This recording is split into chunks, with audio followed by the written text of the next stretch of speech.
আমরা এই কনস্টিটিউশনের পরিবর্তন করতে চাই। কেন বিদ্যুতের দাম বাড়বে? যুক্তি নয়। আমাদের নেতারা বলেছেন দ্রব্যমূল্য কেন কমাতে পারবেন না? সিন্ডিকেটের প্রতিনিধি যদি হন তাহলে সেই সিন্ডিকেটের সরকার রাখবো না। আমরা এগুলোর জবাব চাই। কার কাছে চাইব?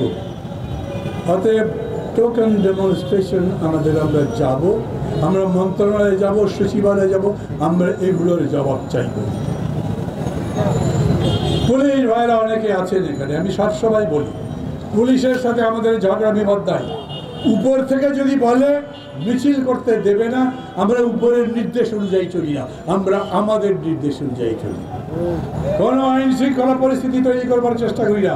কিন্তু তারপরে বলি গণতন্ত্র মঞ্চ মোমের পুতুল দিয়ে বানানো জিনিস নয়।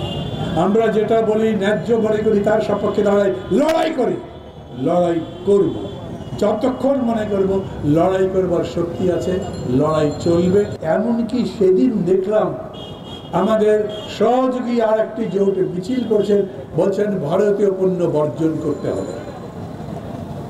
ভারতীয় পণ্য বর্জন করে পারা যাবে?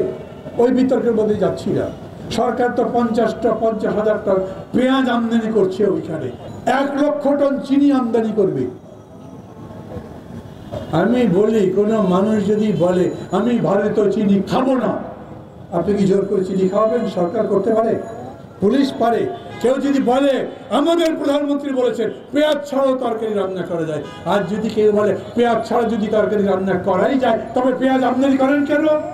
বন্ধ করে দেন, তবু পেঁয়াজ আমদানি করবেন। আমি যদি বলি ওই পেঁয়াজ খাবো না, তাহলে পুলিশ জোর করে পেঁয়াজ ছিলে আমার বুকের মধ্যে ঢুকে দেবে। এইখানে দাঁড়িয়ে তাদের মিছিলে কেন পুলিশ হামলা করলো?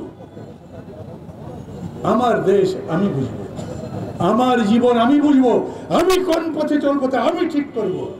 ওটা শেখ হাসিনার সরকার বলে দেবেন না। বলতে পারতেন যদি তিনি আমার কল্যাণের কাজ করতে পারেন, কিন্তু তিনি তো জনগণের দুশ্মন, ভোটের দুশ্মন, মানুষের অধিকার কেড়ে নিয়ে সমস্ত জনগণকে একভাবে অধিকার হারা করে তারপরে নিজে ক্ষমতা চালাবার চেষ্টা করছেন। কথা লম্বা করবো না।